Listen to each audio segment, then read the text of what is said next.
یا الہی رحم فرما مصطفیٰ کے واسطے، یا رسول اللہ کرم کیجیے خدا کے واسطے، مشکلیں حل کر شہے مشکل کشا کے واسطے، کربلائیں رد شبیر کربلا کے واسطے۔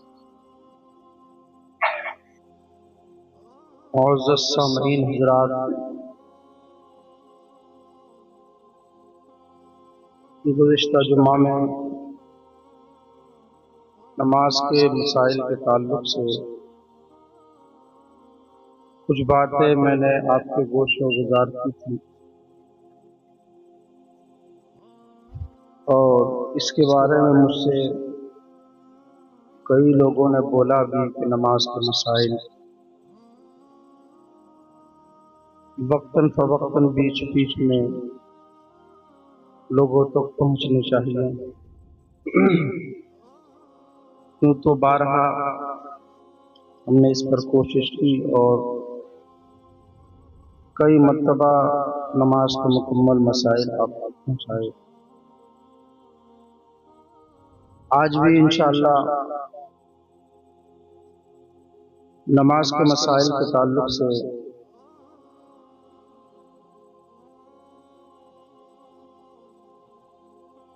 آپ تک فقہ حنفی کے مسائل پہنچانے کی کوشش کروں گا۔ اور آج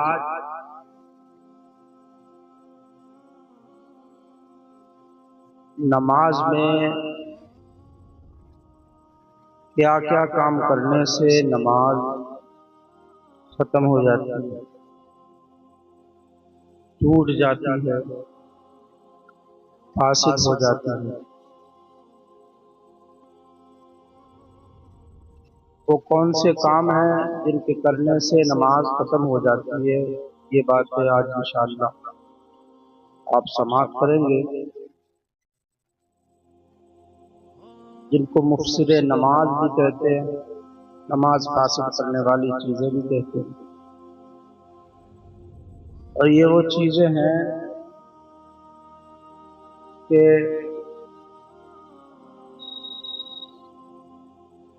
جن کے کرنے سے نماز کو پھر دوبارہ ہی ادا کرنا پڑتا ہے، اور کوئی گنجائش نہیں ہے کہیں سے کہ نماز مکمل ہو جائے۔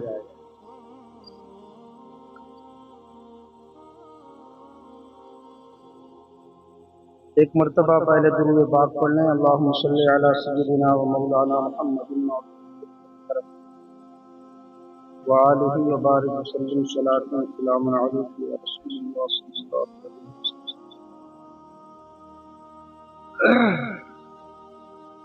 کوشش کروں گا کہ ساری چیزیں آج کے جمعے آپ تک پہنچ جائیں، یعنی وہ کام اور باتیں جن کی وجہ سے نماز فاسد ہو جاتی ہے اور نماز از سرے نو یعنی پھر سے ادا کرنا لازمی ہے، جن کی وجہ سے نماز فاسد ہو جاتی ہے اور سجدہ صاحب کرنے سے بھی نماز درست نہیں ہوتی۔ ہمارے بہت سے مومن بھائی ناواقفی کی وجہ سے یعنی ان کو مسائل معلوم نہیں ہوتے ہیں، اس کی وجہ سے ان کاموں کا ارتکاب کر لیتے ہیں، لہذا ذیل میں مفسدات نماز درج کیے جاتے ہیں، ان کو بغور سماعت فرمائیں۔ مسئلہ: نماز کی حالت میں کلام کرنے سے نماز فاسد ہو جائے، یعنی بات کرنے سے، بولنے سے نماز ٹوٹ جائے گی، پھر چاہے وہ کلام کرنا عمدن ہو یا خطأن ہو یا سہون، ارادے سے ہو، بھول کے ہو، جان بوجھ کے ہو۔ اگر کلام کر لیا، بات کر لی نماز میں، تو ہر حالت میں اس کی نماز ٹوٹ جائے گی، فاسد ہو جائے گی۔ عمدن کلام کرنے سے مراد یہ ہے کہ اس کو معلوم تھا کہ میں نماز میں کلام کرنے سے نماز فاسد ہو جاتی ہے، پھر بھی اس نے جان بوجھ کر کلام کیا، یہ ہو گیا عمدن۔ خطأً یہ ہے کہ کلام کرنے سے یہ مراد ہے کہ اس کو یہ مسئلہ معلوم ہی نہ تھا کہ نماز میں کلام کرنے سے، بات کرنے سے نماز فاسد ہو جاتی ہے، یا قرات وغیرہ اذکار نماز کہنا چاہتا تھا اور غلطی سے زبان سے کوئی جملہ یعنی کوئی بات نکل گئی، اور سہون کلام کرنے سے یہ مراد ہے کہ اس کو اپنا نماز میں ہونا یاد نہ رہا اور منہ سے کوئی بات نکال دی۔ الغرض عمدن، خطأً اور سہون کسی بھی نماز میں کلام کرنے سے نماز فاسد ہو جائے گی۔ یہ سمجھ لیا آپ نے۔ اب دوسرے مسئلے پر چلتے ہیں کہ کلام کرنے میں زیادہ یا کم بولنے کا فرق نہیں ہے، اور یہ بھی فرق نہیں ہے کہ اس کا کلام بیرون نماز امور کے متعلق ہو یا نماز کے متعلق، یعنی نماز کی اصلاح کے متعلق۔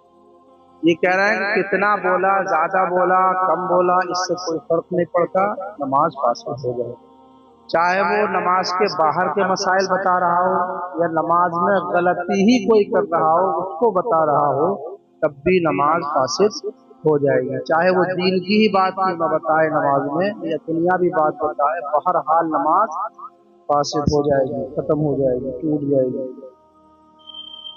مثلاً ایک مثال بھی دی ہے کہ امام قاعدہ اولیٰ میں بیٹھنا بھول گیا اور تیسری رکعت کے لیے کھڑا ہو گیا، یعنی 2 رکعت کے بعد بیٹھنا رہتا ہے، 4 رکعت والی نماز میں جماعت ہو رہی ہے، تو امام جو ہے وہ 2 رکعت پر بیٹھنا بھول گیا قاعدہ اولیٰ میں، اور کیا کیا اس نے، تیسری رکعت کے لیے کھڑا ہو گیا، اور مقتدی نے امام کو بتانے کی غرض سے کہا بیٹھ جاؤ، کہہ رہے ہیں یا صرف ہوں کہا، اس طریقے سے، یا ہی، تو کہہ رہے ہیں مقتدی کی نماز فاسد ہو جائے گی۔ جو طریقہ بتایا ہے اللہ اکبر کا، تکبیر کا، وہی ہے یاد دلانے کے لیے، ہے نا؟ باقی اور بیٹھ جاؤ، ہوں، ہاں، ہی، اس طریقے کے جملے ادا کرنے سے نماز فاسد ہو جائے گی۔ نماز میں کسی کو سلام کیا یا کسی کے سلام کا جواب دیا، یعنی السلام علیکم یا وعلیکم السلام کہا، یا صرف سلام ہی کہا، یا سلام کی نیت سے مصافحہ کیا، نماز فاسد ہو جائے گی۔ 4 رکعت والی نماز پڑھ رہا تھا اور 2 رکعت والی نماز پڑھ رہا ہوں یہ سمجھ کر 2 پر سلام پھیر دیا، 2 رکعت پڑھ کے سلام پھیر دیا تو نماز فاسد ہو گئی، اس پر بنا بھی جائز نہیں، از سرے نو پڑی، سمجھے؟ کبھی ہوتا ہے 4 رکعت والی نماز کی نیت اور 2 رکعت پر سلام پھیر دیا، 2 رکعت باقی رہ گئی، اس میں کیا ہے، اس کو پھر نماز کو دوبارہ ہی پڑھنا پڑے گا، از سرے نو نماز کو ادا کرے۔ کسی کو چھینک آئی اور نمازی نے اس کو جواب دیتے ہوئے یرحمک اللہ کہا تو نماز فاسد ہو جائے گی۔ جواب میں کہتے ہیں رحمک اللہ، کسی کو چھینک آئی، اس نے الحمدللہ کہا، اس نے کہا یرحمک اللہ نماز کی حالت میں، تب بھی نماز ٹوٹ جائے گی۔ نمازی کو حالت نماز میں چھینک آئے تو سکوت کرے، یعنی خاموش رہے، کچھ نہ بولے، اگر الحمدللہ کہہ لیا تو نماز میں حرج نہیں ہے، لیکن پھر بھی خاموش رہے، اگر کہہ لیا تو نماز ٹوٹے گی نہیں، نماز میں حرج نہیں ہے، لیکن حالت نماز میں الحمدللہ نہ کہے بلکہ نماز سے فارغ ہو کر کے حمد کرے، تب کہے الحمدللہ۔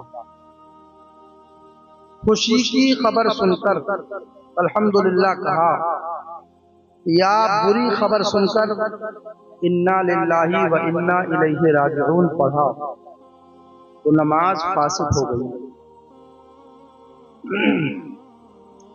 اللہ تبارک و تعالیٰ کا نام، ذات یا اللہ یا دوسرا کوئی صفاتی نام سن کر جل جلالہ کہا،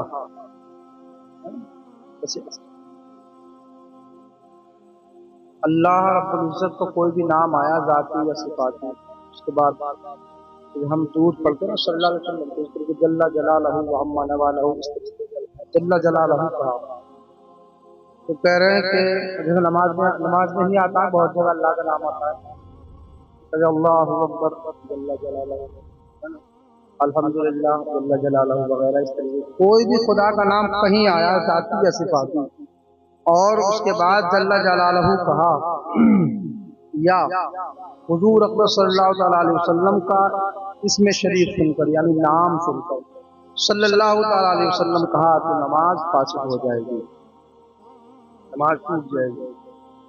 نماز میں زبان پر نعم یا ارے یا ہاں جاری ہو گیا، نماز فاسد ہو گئی۔ نعم کا مطلب ہوتا ہے ہاں، عربی میں نعم کس کو کہتے ہیں؟ ہاں، یا ارے یا ہاں یا اسی طریقے کوئی اور جملہ کہہ رہے ہیں نماز فاسد ہو جائے گی۔ نمازی نے اپنے امام کے سوا کسی دوسرے کو لقمہ دیا تو نماز فاسد ہو گئی، اور جس کو لقمہ دیا وہ نماز میں ہو یا نہ ہو، یعنی وہ نماز میں قرآن پڑھتا ہو یا بیرون نماز کے باہر بیرون نماز قرآن پڑھتا ہو۔ مثلا قریب میں بیٹھ کر کوئی شخص قرآن مجید کی تلاوت کر رہا ہے اور تلاوت میں غلطی کی اس نے، اور اس کی اس غلطی پر نمازی نے اس کو لقمہ دیا تو لقمہ دینے والے کی نماز فاسد ہو گئی۔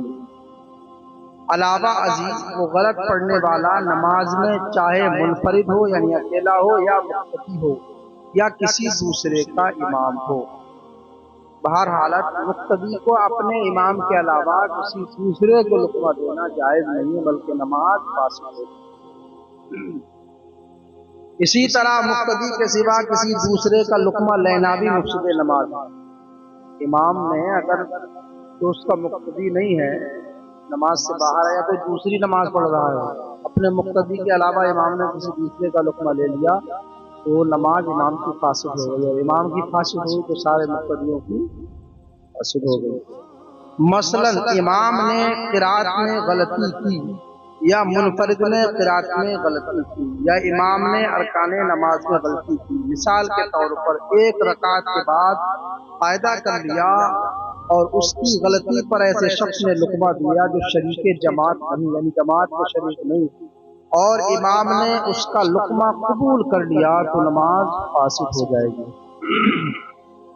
آہ اوہ اف تف ہائے، یہ الفاظ درد یا مصیبت و تکلیف کی وجہ سے منہ سے نکلے یا آواز سے رویا اور رونے میں حروف پیدا ہوئے تو ان سب صورتوں میں نماز فاسد ہو جائے گی، اور اگر رونے میں صرف آنسو نکلے اور آواز و حروف نہ نکلے تو حرج نہیں، اور اگر خدائے تعالیٰ کے خوف سے رویا اور آواز نکلی تو نماز فاسد نہ ہو۔ جیسے قرآن کی کوئی آیت تلاوت کی اس نے نماز میں کوئی ڈر والی یا خوف والی، اللہ کے خوف سے وہ لرز گیا رونے لگا تو کہہ رہے ہیں کہ پھر نماز فاسد نہ ہوگی۔ اللہ کے خوف سے رویا اور آواز نکلی تو نماز فاسد نہ ہوگی۔ اس کے علاوہ درد یا مصیبت یا کسی اور وجہ سے رویا آ او اف تف ہائے اس طریقے کے الفاظ پیدا ہوئے بولا تو ان سب صورتوں میں نماز فاسد ہو جائے گی۔ چھینک کھانسی جماہی اور ڈکار میں جتنے حروف نکلتے ہیں وہ مجبوراً نکلتے ہیں اور مجبوراً نکلنے کی وجہ سے معاف ہے، نماز فاسد نہیں ہوتی۔ چھینک آ جاتا ہے تو اس میں اچھی یا طریقے کو الفاظ مطلب یا کھانسی آ جاتی ہے اس سے بھی کچھ حروف بنتے ہیں، جماہی آتی ہے یا ڈکار آتی ہے اس سے بھی، یہ مجبوری کی حالت میں ہے، انسان کا کنٹرول پر نہیں ہے۔ جماہی روکنے کا طریقہ بتایا گیا ہے تو یہ طریقہ استعمال کرو۔ سب سے بہتر طریقہ یہ ہے جماعی آئے تو یہ تصور کرے کہ انبیاء کرام کو خاص طور سے ہمارے نبی پاک کو جماہی نہیں آتی تھی، تو انشاءاللہ وہ جماہی رک جائے گی۔ پھونکنے میں اگر آواز پیدا نہ ہو تو وہ مثل سانس کے ہیں، اس طریقے سانس ہم لیتے اندر باہر، اگر پھونک رہا ہے اور آواز پیدا نہ ہو اس میں تو وہ سانس کے مثل ہے، نماز فاسد نہ ہوگی، مگر قصدن پھونکنا مکروہ ہے، یعنی جان بوجھ کر پھونکنا مکروہ ہے۔ اور اگر پھونکنے میں دو حروف پیدا ہوئے، مثلا یا خوف یا تف یا ہوش، تو نماز فاسد ہو جائے۔ کھکارنے میں اگر دو حروف ظاہر ہو، جیسے آہ یا حق، تو اگر کوئی عذر نہیں تو عبث یعنی بیکار کھکارنے سے نماز فاسد ہو جائے۔ اور اگر صحیح غرض اور عذر کی وجہ سے کھکارا، مثلا گلے میں کچھ پھنس گیا ہے یا بلغم آ گیا ہے یا آواز صاف کرنے کے لیے یا امام کی غلطی پر اسے متنبہ کرنے کے لیے کھکارا، تو نماز فاسد نہ ہوگی۔ نماز میں دیکھ کر قرآن شریف پڑھنے سے نماز فاسد ہو جائے گی۔ حالت نماز میں کسی نے دیکھ کر قرآن پڑھا، چاہے وہ دیوار پر لکھا ہو، چاہے اس کے پاس قرآن پاک کا کوئی پارہ ہو، کچھ بھی ہو، تو دیکھ کر کے قرآن پڑھنا نماز میں، یہ بھی نماز کو فاسد کرتا ہے۔ اور کچھ لوگ ہیں ایسے جو کہتے ہیں دیکھ کر بھی ہم قرآن پڑھ سکتے ہیں، بلکہ پوری تراویح قرآن پاک ہاتھ میں لے کر کے جو ہے پڑھا دیتے اور پڑھ بھی لیتے ہیں۔ تو ہم لوگ احناف ہیں،